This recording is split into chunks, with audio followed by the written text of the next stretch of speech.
নমস্কার বন্ধুরা, 1 জুলাই ইতিমধ্যেই 1,30,00,000 মহিলার ব্যাংক অ্যাকাউন্টে 3,000 টাকা ক্রেডিট হয়ে গেছে। তারই লাইভ প্রুফ তোমাদের সাথে এই ভিডিওতে আমি শেয়ার করে দেব এবং 26 লক্ষ নাম যে বাতিল করা হলো সেটাও কেন বাতিল হলো, কি কারণে বাতিল করা হয়েছে, এই 26 লক্ষ মহিলার নাম সমস্ত কিছু এই ভিডিওর মাধ্যমে আমি তোমাদের সাথে শেয়ার করে দেব। এবং মুখ্যমন্ত্রী শুভেন্দু অধিকারী এই বিষয়ে কি বলেছেন, আবার কবে কোন তারিখে এই অন্নপূর্ণা যোজনার টাকা ছাড়া হবে, সমস্ত কিছু এই একটা ভিডিওর মাধ্যমে তোমরা অবশ্যই ভিডিওটাকে সম্পূর্ণ দেখার চেষ্টা করো এবং ভিডিওতে এগিয়ে যাওয়ার আগে ভিডিওটাকে অবশ্যই একটি লাইক করে দিও এবং চ্যানেলের নতুন দর্শক হয়ে থাকলে সাবস্ক্রাইব করে পাশের বেল আইকনটি অল করে। তো চলো এবার তোমাদেরকে দেখিয়ে দিই আমাদের ফ্যামিলিতেও কিন্তু 1 জুলাই 3,000 টাকা নিজস্ব ব্যাংক অ্যাকাউন্টে ক্রেডিট হয়ে গেছে। তো সরাসরি আমরা এখানে মেসেজ বক্সটা ওপেন করে নিচ্ছি।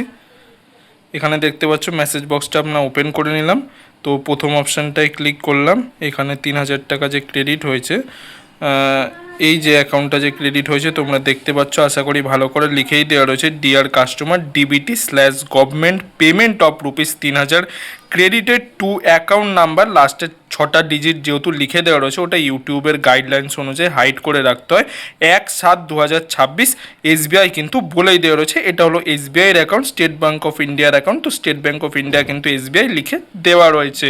1 জুলাই কিন্তু 1,30,00,000 মহিলার এই নাম্বারটা হিউজ, প্রচুর মহিলার ব্যাংক অ্যাকাউন্টে কিন্তু 3,000 টাকা ইতিমধ্যে ক্রেডিট হয়ে গিয়েছে। আরও একটি মেসেজ তোমরা দেখতে পাচ্ছ, ₹3,000 ক্রেডিটেড টু এয়ারটেল পেমেন্টস ব্যাংকে ওনার টাকাটি ক্রেডিট হয়েছে এগেনস্ট অন্নপূর্ণা যোজনা। এখানে ট্রানজ্যাকশন আইডি নাম্বার কিন্তু বলে দেওয়া রয়েছে। কোন সময় এসেছে 3:18 কিন্তু উনার অ্যাকাউন্টে এই টাকাটি ক্রেডিট হয়েছে, তার কিন্তু মেসেজ সরাসরি উনি পেয়ে গেছেন। এখানে আরো একটি লাইভ প্রুফ তোমরা দেখতে পাচ্ছ, ₹3,000 ক্রেডিটেড টু অ্যাকাউন্ট নাম্বারের লাস্টের 4টে ডিজিট বলে দেওয়া রয়েছে। ফ্রম অন্নপূর্ণা ভান্ডার টোটাল 3,000 টাকা অ্যাভেলেবেল ব্যালেন্স রয়েছে। তো 1/7/2026 2:21:44 কিন্তু উনার ব্যাংক অ্যাকাউন্টে এই টাকাটি ক্রেডিট হয়েছে। সরাসরি কিন্তু উনার ফোনে সরাসরি মেসেজ চলে এসেছে এবং ব্যাংক অফ বরোদাতে কিন্তু এই 3,000 টাকা অন্নপূর্ণা ভান্ডারের টাকা চলে এসেছে। তারই সাথে তোমাদেরকে জানিয়ে রাখি যে যারা যারা এই অন্নপূর্ণা ভান্ডারে 3,000 টাকা করে পাচ্ছে তাদেরকে কিন্তু এরকম একটি মেসেজ পাঠানো হচ্ছে পশ্চিমবঙ্গ সরকারের পক্ষ থেকে। অন্নপূর্ণা যোজনার অধীনে আপনার প্রাপ্য অর্থ 3,000 টাকা প্রদান করা হয়েছে পশ্চিমবঙ্গ সরকার, অর্থাৎ পশ্চিমবঙ্গ সরকারের পক্ষ থেকে যখন আপনি 3,000 টাকা পেয়ে যাবেন তারপরে কিন্তু এরকম একটি SMS পাঠানো হচ্ছে। অনেকের ক্ষেত্রে এই SMSটা আগে চলে আসছে, তারপর কিন্তু টাকা আসতে হয়তো একটু দেরি হচ্ছে, কারণ 1,30,00,000 মহিলার ব্যাংক অ্যাকাউন্টে টাকাটি যেতে একটু সময় লাগছে। তারপরেই কিন্তু এরকম একটি মেসেজ আপনাদের সবার ফোনে পাঠিয়ে দেওয়া হচ্ছে। এবার কথা হলো 26 লক্ষ মহিলার কেন এই নাম বাতিল করা হলো অন্নপূর্ণা যোজনা থেকে। দেখো, অনেকেই কিন্তু অফলাইনে ও অনলাইনে ফর্ম জমা করেছিলে, যারা যারা সঠিক ইনফরমেশন দেয়নি, ভুলভাল কোনো ইনফরমেশন দিয়েছে বা সঠিক তথ্য আপলোড করেনি, আধার কার্ড ভোটার কার্ডের ক্ষেত্রে কোনো ভুলভাল তথ্য আপলোড করেছে বা নামের মিসম্যাচ রয়েছে, ব্যাংক অ্যাকাউন্টে প্রপার KYC করা নেই, তো সেই অনেক কিছু কারণের ক্ষেত্রে কিন্তু এই নাম মূলত বাতিল হতে পারে। এবার মাননীয় মুখ্যমন্ত্রী শুভেন্দু অধিকারী উনার মুখে কি বলেছেন এই বিষয় তোমরা সরাসরি এবার দেখে নাও।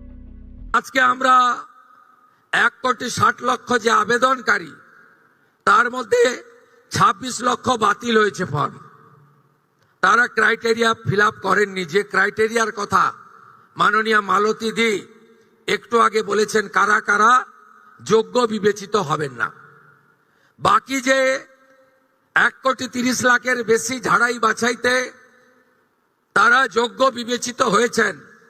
আমরা বেলা 1টার সময় আজকে টাকা ট্রান্সফার করলাম 1,09,92,378 জনকে। আজকে রাত্রি 12টা পর্যন্ত বাকিরাও পোর্টাল আপলোড হতে হতে তাদের অ্যাকাউন্টেও টাকা ঢুকতে শুরু করবে। তোমরা নিজেরাই দেখতে পেলে মাননীয় মুখ্যমন্ত্রী শুভেন্দু অধিকারী ওনার নিজের মুখে কি ঘোষণা করলেন এবং প্রতিজনের কিন্তু ব্যাংক অ্যাকাউন্টে 3,000 টাকা করে ইতিমধ্যে ক্রেডিট হওয়া শুরু করে দিয়েছে। তোমরা তোমাদের মেসেজ অথবা ব্যাংক অ্যাকাউন্ট কিন্তু প্রপার ভাবে চেক করে দেখে নিতে পারো। তো বন্ধুরা, এই ছিল আজকের কিছু আপডেট। এই আপডেটটি যদি আপনার ভালো লাগে তাহলে একটি লাইক করে দেবেন এবং বন্ধু বান্ধব আত্মীয় স্বজন সবার মধ্যে এই ভিডিওটি শেয়ার করে দেবেন, তারাও যাতে এই নতুন আপডেটগুলি সম্পর্কে জানতে পারে। এবং আপনি যদি আমার চ্যানেল নতুন দর্শক হয়ে থাকেন তাহলে চ্যানেলটি অবশ্যই সাবস্ক্রাইব করে পাশের বেল আইকনটি অল করে দেবেন এরকম গুরুত্বপূর্ণ আপডেটগুলি পাওয়ার জন্য। এতক্ষণ ভিডিওটি দেখার জন্য আপনাদের সবাইকে অসংখ্য ধন্যবাদ।